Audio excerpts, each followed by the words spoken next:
Welcome to the Through the Table podcast with Tom, Rick,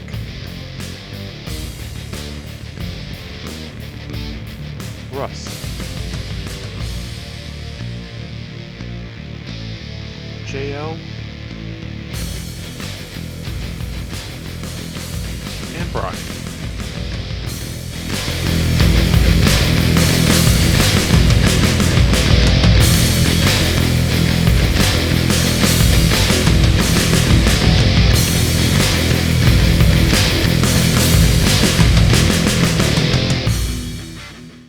True. They don't really like people. I guess they're the other thing that they were saying this week was with their contracts where I guess they're not giving out bonuses and stuff like that for shows anymore. So if you sign a deal for say $200,000, that's it. You don't get anything for royalties on merchandising, for working house shows, for anything else. That's it. That's all you get now.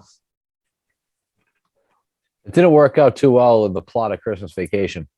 But where they used to give people extra money for doing house shows and getting merchandise and all that stuff, I guess they get rid of it all now. Unless you're one of the top guys, they still have different contracts, but all the lower card guys, those are the deals now. It's just a flat money. That's it. I wonder how that works for like Xavier Woods, where he's doing like the G4 stuff and the Nickelodeon stuff, and he's probably on one of those other contracts. But like if you're Ricochet, you're getting here's your money and that's it. You get nothing else.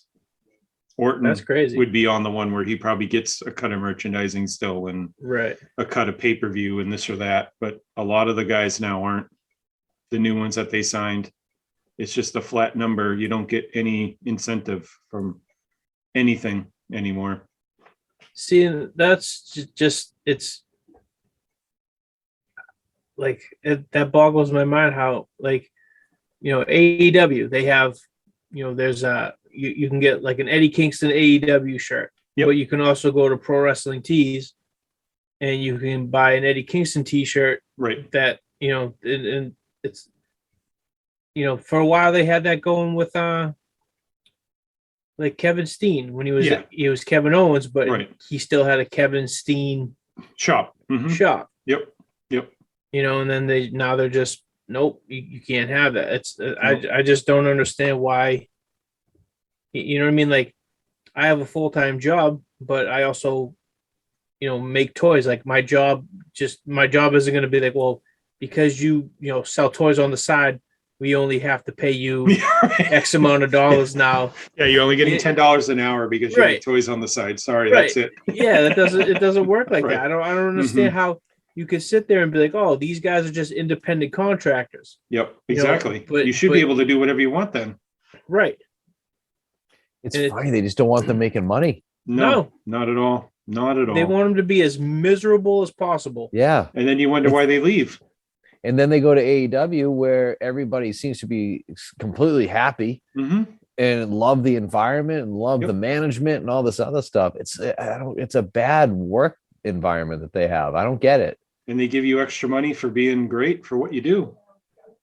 I guess from the last two pay-per-views, everyone got a bonus that worked the show. Meanwhile, WWE just took away their bonuses. Yep. That's crazy. That's because they've done so well this summer. Tony Khan gave everybody a bonus. I guess as a Christmas present, everyone got a bonus this past week for Christmas. Just everybody, the whole roster. I'm sure it's weighted differently for everybody, but that doesn't matter. Still getting a bonus. They're still getting something. They're still, hey, you're appreciated. Yep. And then on December 31st, he does this big party there at Jacksonville Stadium there, and everyone's invited. You invite whoever you want to it. Yeah, that's where Adam Cole, the foundations of his new contract were laid, because he was there with Britt. It'd be interesting to see if any pictures leaked from that one of people that are signed that are there that aren't supposed to be on yet. Because people will be there that aren't supposed to be there, in quotes. Although he says, Tony Khan says that he doesn't actually sign them until the day they show up. I'm sure they have a verbal handshake or whatever agreement. That's and then true. They actually sign the he actually contract doesn't sign them, right? Which is very strange. Because Punk didn't sign until that day. Punk, Lethal, Danielson, all the guys. Ruby Soho, she didn't sign. No one signed. They just agreed. In fact, Ruby said that was the first, like when she showed up. That's the first time she met him. First time she actually met him. They had conversations, but that was the first time she actually met him. Yep. Exactly. It's strange how it works. Like I guess they all believe that they all trust what he's going to do, and he doesn't someone that lies about anything. So yeah, if he says here, this is what it is what it is. Everyone seems to agree to it. It's so refreshing. Oh, totally. Because if Vince said that, people wouldn't believe him. They'd be like, I need this in writing before I show up. Yeah, seriously. I need it in paper. I'm bringing it with me. Oh, yeah. It's just so night and day from the two companies. Oh, yeah. So night and day. It's just straight. It's like, I don't know how WWE can run it the way they do and people are happy about it. Like Russ, I don't get it as a fan.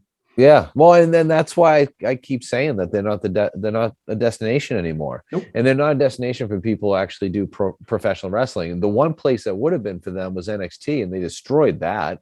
That is, not anymore. And maybe that's what they're doing. It's a whole self-destruction. So now they can sign these 6-foot, twin women and the rest of these guys out of college and go from there. Yep. Oh, totally. You can tell that they're going to start getting rid of some of the older guys. Yeah. The guys that have been around for 5, 6, 7 years. And then they'll bring all these guys up or these women up, start training them, give them stupid NXT, and then bring up those Von Wagners and the poker player up to the main roster while those guys are now taking their spots. Exactly. It's just be a cycle every time. You're going to have the ventriloquist guy and the guy that, I don't know, mows yards. Like, who knows what else they're going to have? I mean, they're going to have every kind of gimmick you can. Bring back the Repo Man. Might as well. I wouldn't be shocked if they start bringing some of the old gimmicks back. But that probably would make too much sense for them. Yeah. I mean, I don't know. I mentioned it in the chat, and I didn't mention it last week with the NIL program. It's just you're getting people who they didn't have a desire to be professional wrestlers. No. They see this as I can make money doing this. Fine, let's do it.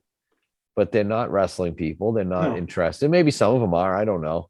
But you got to figure the bulk of these people, it's just showing that everybody and anybody can do it. I'm curious because I guess a few of the numbers came out and they said that some people are being paid, say, $20,000. Some, like those twins, are getting $100,000 to each. Yeah. Wow. And they said some of them are doing it just so that they don't have loans at the end of college, and that they're never actually going to go to the WWE. They're just doing this program to pay their loans off, and then they're not going to even go to show up. I mean, hey, as I don't think it's in writing that they have to go to the WWE. I think they just are giving them that advantage that if they want to, they can. I don't know. All right. I'm not sure how it looks. Maybe they have to show up, but I don't know. I mean, why not? Meltzer was saying a few guys are just taking the money just to pay off their bills. But the guys, I guess, would get $100,000 are probably ones that they really are going to really want. I mean, nowadays that's, takes care of a whole semester. Yep, exactly. Right. I know. Crazy.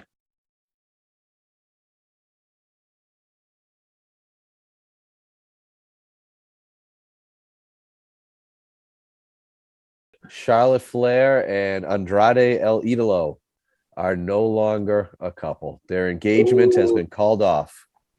Well. It is official.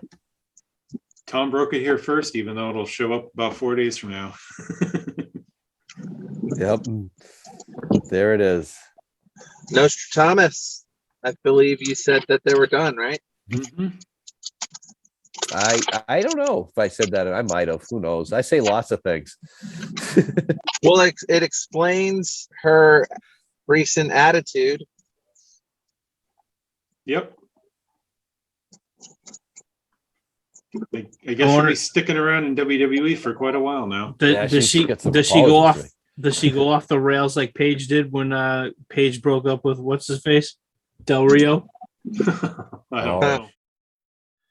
He still says that there's a whole other story that he's waiting to come out, but he got like money or something to keep it quiet. And I don't know if I believe his side of the story because he seems like he's nuts, but she's definitely certifiable too. I don't know. I think they're both crazy. I think they're both toxic people who got together and made a very toxic environment. Mm-hmm. Yeah. Which happens. Right. Yeah, absolutely. He's an idiot, though, because he could have been one of the biggest ever. He was awesome. Got his appeal. I don't know. He just got it. He was like, he had everything. I thought he was awesome. And he went crazy. Yeah. Mm-hmm. Too bad.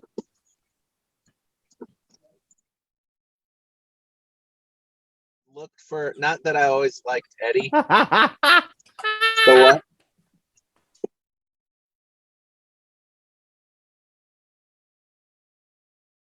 what? What I miss? I just I said something. Read lips. Yeah. I'll tell you in the chat. Fair enough. But yeah, I was the same, and honestly, I thought the same of Andrade too. You know, like just. Look. But no. But no, I did. Like I felt like, you know, especially around the time of Del Rio, like I know there was a big, you know, they're trying to find different like ethnic stars of, you know, to try to capture that market. Right. You know, and Del Rio was huge. You know, I mean, great worker. You know, speak, you know, multiple languages. You know, good looking dude. Like, you know, he had it all, but he's just crazy. Yeah. Exactly. Yeah, he's just a toxic person. But again, so is Paige. You combine those two, and you have a lot of domestic abuse on both sides. Yep. Mm-hmm. Yep. Yeah, some drug use to it too. Yeah. If you saw Paige's movie, which was actually really good. Which one? Fighting for my family. Okay. I thought it was going with Xavier Woods. Because that's the first thing I thought of. Yep, I did see that movie. Well done. If you've seen any of Paige's movies, they're all good. You're half right. She's yet to make a bad movie. But her family life was a bit toxic. Oh, definitely. Oh my God, yeah. Definitely, you could just tell. Yeah. Her mother was wrestling while she was pregnant with her. Yep. There you go. Like, and I think she even said it in that movie where it's like, "Mom, you named me after your gimmick." Like, she did. She did. She really, really did.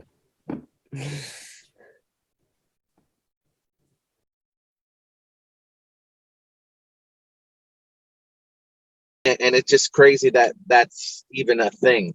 Right. That can be done. How long have you known Paul Levesque? For quite a while. I sold him a printer once. I guess that as you were talking about that NIL thing, I guess he did some sort of like phone interview or something about it. Yeah. And it sounded like he was like in a closet somewhere, like or his voice is just gone. Like I guess he sounded horrible on it. Well, he probably had like tubes down his throat. Because I guess his voice was just really squeaky and like hoarse, and he sounded awful. Do you guys see the picture of him where he's like? Yeah, that video where he was walking in that new Stanford offices there. He looks like he's down to like maybe 205. He hasn't been able to work out, obviously. No. Yeah, he lost a lot of weight. Mm-hmm. I didn't realize how close to death he was. At the beginning of it, they just said, "Oh, it's just a simple cardiac event." I guess if they didn't have the surgery on him, he would have died. Yeah, he was rushed to the hospital.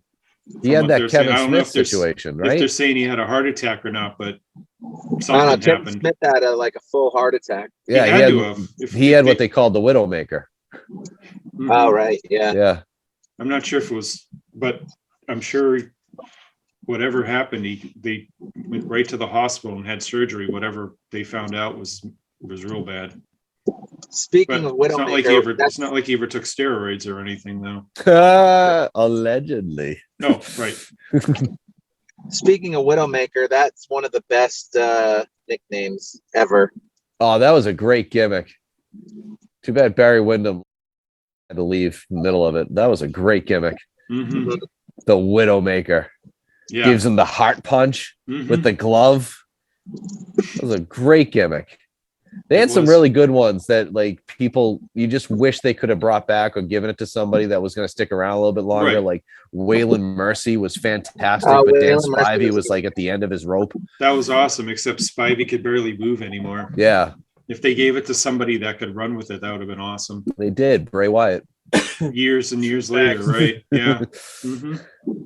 You know what's crazy that like as a kid I had no idea that Dan Spivey was Waylon Mercy. Oh, really? Yeah, it just same. I didn't either. I never put two and two together. It was just, and I used to like Dan Spivey because I liked the Skyscrapers. I thought the Skyscrapers were an awesome tag team. Yeah. And totally. I never put it. And then I sat there thinking about it. It's like I never realized Waylon Mercy was like 6'7". It's you know what I mean? Because Spivey was a huge dude. Yep.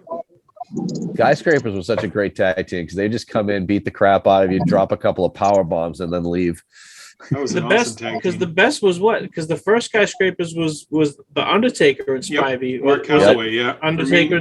Mean Mark Callis. Right. Yep. And then he left, and then it became Sid. And became Sid. Yeah. Mm-hmm. Yep. Right. Mm-hmm. That's what a replacement.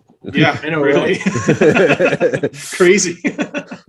In both teams, Spivey is the weak link. Yeah. Yes. Oh, he can move then. Seriously. His knees were shot. Yep. Working their Japan and then killed him. And then they settled the feud at WrestleMania 13. The Skyscrapers match. Oh, who the better Skyscraper was? Was that Why do I not remember this? Oh yeah, Undertaker and Sid did have a match, didn't they? WrestleMania 13. WrestleMania the 13th. Huh. Did you see they're actually releasing a Mean Mark Callis action figure? No, I didn't see that. That's awesome. Yeah. Wow, nice. They're doing it in the Legends line. Oh, okay. Finally. Hopefully it doesn't suck. It looks kind of good. Does it? Yeah. Okay. There's only a couple they've pretty much made every possible thing. Yeah, there's not much left. Yeah, because I remember getting at Comic-Con once the Shockmaster, and that I still have that one. That one's one of my favorite ones. I actually have that autograph by the Shockmaster. That's awesome. Oh, nice. Yeah. I love that it's like upside down and right. Like, I was gonna say it came upside down. Yeah. There's only a few gimmicks they haven't made figures of. I mean, yeah, they've had the license for what 10 years now, 11 years or so. I mean, they made Isaac like real old legends, you know. They're probably gonna make Unibomb at some point. I wouldn't be surprised. I could see that because that was basically like the Lord Humongous gimmick for the most part. Yep. What also became the Karrion Kross gimmick. Yeah, remember just him? the white helmet. Yeah. They made the shark. The shark. They just did the Zodiac. Speaking of, I'd love to see a Waylon Mercy one. Yes. That would be great. Well, they have all the stuff. They can just replace the head of I don't think Bray Wyatt. I don't think Spivey ever has been given a Legends contract. He's never had a figure, as far as I know. Maybe No, I don't think so. No, so I don't think Spivey's ever had a figure. I wonder if they've asked him. I'm just curious. I don't know if he'd sell it all. So he'll be an in when he dies, he'll be the guy that gets the figure. It's like, well, he can't sue us now. They need a Lawrence Taylor Salt and Pepper figure. I think they're still trying to forget all that. Guy was blown up in the first 30 seconds, and it showed. I was there. Bam You were there for that? Yeah. It was in Hartford, Connecticut. Was that Connecticut? Yep. Bam Bam's trying to carry him as best he can. I remember one point Lawrence Taylor just he fell between the ropes just like JL did after those after the calisthenics we did in Chicopee. Lawrence Taylor refused to do any training for that match. He said, "I'm a football player. I'll be fine. No training." Yeah. Meanwhile, he's smoking crack by the ounce. So much crack. That was his training. Yeah, really. Goat 2.0. He's Goat 2.0.